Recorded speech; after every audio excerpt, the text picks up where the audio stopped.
see, 24 minutes before 10 o'clock. Thank you for tuning in. Nice looking Monday. Hope you're doing well. The Thanksgiving holiday is behind you, and I guess the holiday season is here. We went on a train trip for Thanksgiving, and every age group, every ethnicity. It was just a great experience, not only on the train, but of course New York City is a melting pot of the world, I would think, and it's just an amazing thing. So it's kind of appropriate to use that as a way to introduce our next guest. He is Timothy J. Lensmire. He is a professor in the Department of Curriculum and Instruction at the University of Minnesota, where he teaches courses in literacy, critical pedagogy, which I don't even know what that is, or if I said it right, and race.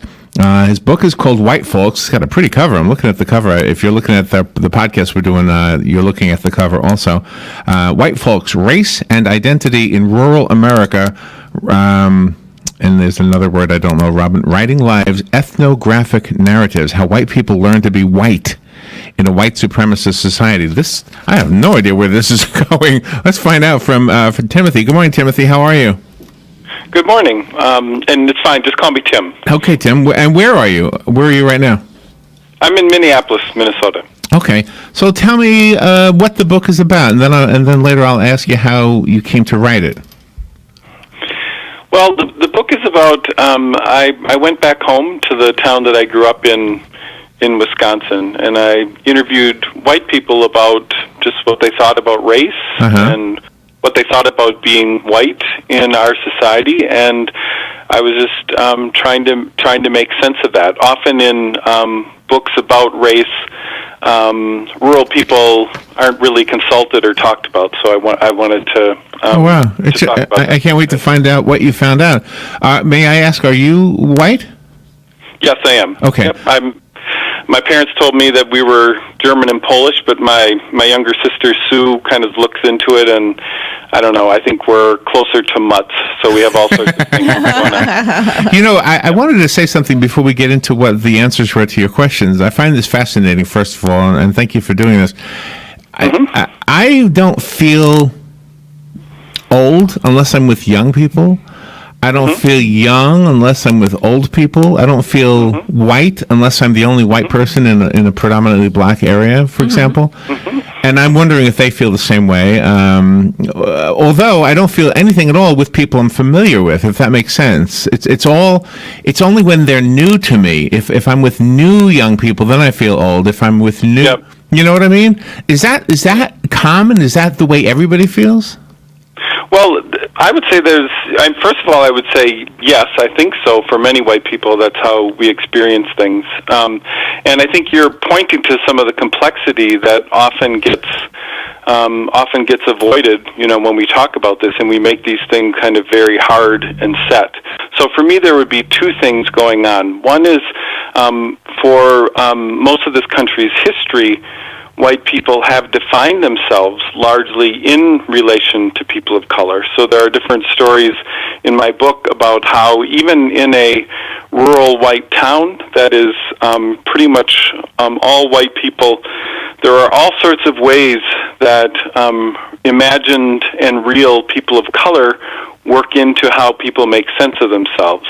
So this sort of comparison of white people that they make to black people, or in contrast, right? Often white people are contrasting to themselves to white people or to people of color, is something that happens. And then the other thing, we also just in this country, white people are sort of taught not to think that we don't really have a race, right? So white people are just human. Everybody else has a race. And so one of the things that I'm doing in this book is trying to help white people understand how our society actually racializes us. We are given a part in this drama in the United States as white people, and I'm trying to help white people understand what that does to us. I come from a suburban, a very close to urban area in New York, so I'm kind of I'm an almost city kid.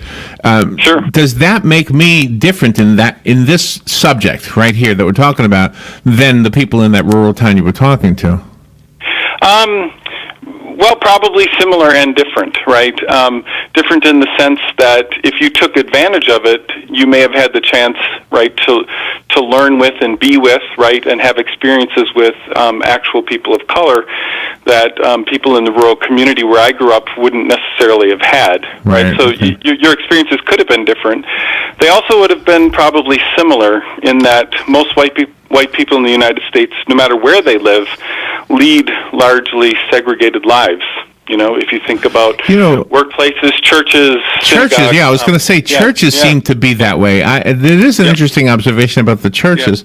And what about age? We work at the mall. We broadcast from the mall. And young people come to the mall all the time. And they really seem to have broken the racial barriers that we may have had. Because Robin and I are both 62, 63 years old. So our generation hopefully is the last one that identifies. I don't know. See, the whole supremacy thing is mind-boggling too. But obviously it exists. So I mean, do you think the younger people? I guess is my question. Do you think they have somehow broken through that unnecessary prejudice? Yeah, I didn't. You know, in the book I was writing about people. You know, pretty much. I'm 56, so pretty much. You know, my age and a little younger and a little older. So I didn't focus on. I did interview some younger people for the study, but they weren't part of the book. I mean, we're always hopeful, right? We're always hopeful that young people are doing better. You know, doing better things than we did. I work with young people who want to become teachers, you know, at the university, and I would say their things seem a little bit more mixed for me. On the one hand, I think they want to do better, and they want to think of themselves as better at this. But they learned a lot of this. They still learn a lot of the same messages that we did when we were growing up. So, just as an example, you know, I work with young white women in their 20s who want to be teachers, and many of them still tell stories about how they thought that their parents were progressive and accepting, and until they brought a black boyfriend home. So. These things are still going on. Okay, well, I could see that, yeah.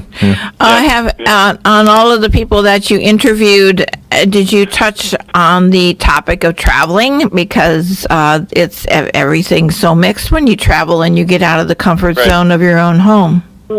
Yeah, one of the farmers that I talked to, William, talked exactly about that. And what was really interesting about what he said about that was that he realized that he thought of people of color differently when he was traveling than if he encountered them near his home. And so he actually was sort of less stereotypical, right? He accepted people of color more when he was traveling than if he would run into those people near his home. And so I think it's safe to say that he thought of his community as a white community, and therefore people of color that were there or came there were somehow intruders in a white space, whereas he just didn't have those sorts of assumptions when he was other places. So were they rude to the travelers that came into their own community that were of different color?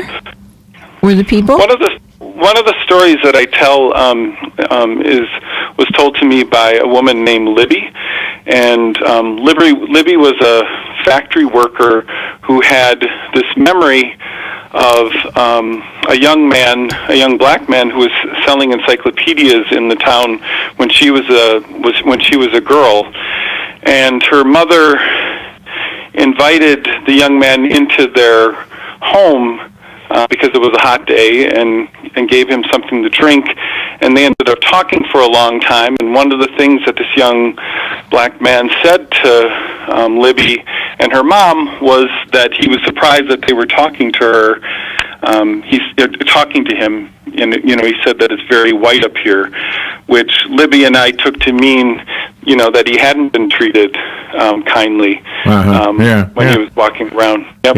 Yeah, I guess that's probably not unusual, and even today it feels unusual. Yep. But I mean, you're talking to the South right now. We're in Florida, and some people could argue that it's Florida, it's not the South. So I don't know, but I mean, it seems very, very healthy here as far as racial relations go. That's my observation, and I don't know. It just seems that way. So how did it change you, or did it change you at all? Did the answers surprise you? Did you expect something different than what you discovered? Well, I'd been thinking about doing this book and preparing for it for a long time, so, and part of that preparation was trying to come to grips with just myself, how I had grown up, what I thought.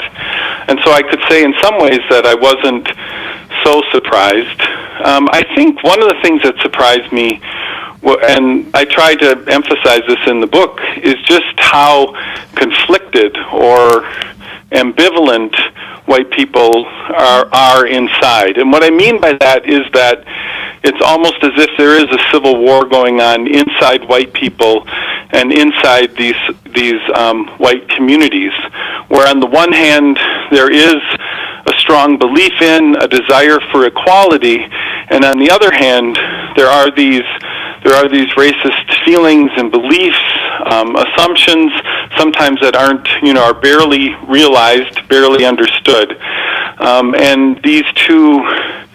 And of course, two is a reduction and a simplifying. But there are these two sides kind of warring inside white people, and sometimes the better self wins, and sometimes not. Interesting study. Let's see. How do we get the book? Well, it's available. It's available. Routledge is the publisher, so you can buy it through Routledge. But of course, it's available on Amazon and all the other ways that you'd search for books. Yes, I did find it on Amazon. If you're looking at the podcast, that is the cover right there. It's called White Folks. It's written by our guest Timothy J. Lensmire. Thank you, Timothy, for being on there with us. Have a great holiday season. Thank you.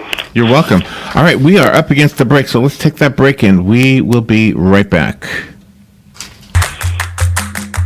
Hello, gorgeous. Hi, this is Becky at Hello Gorgeous Salon.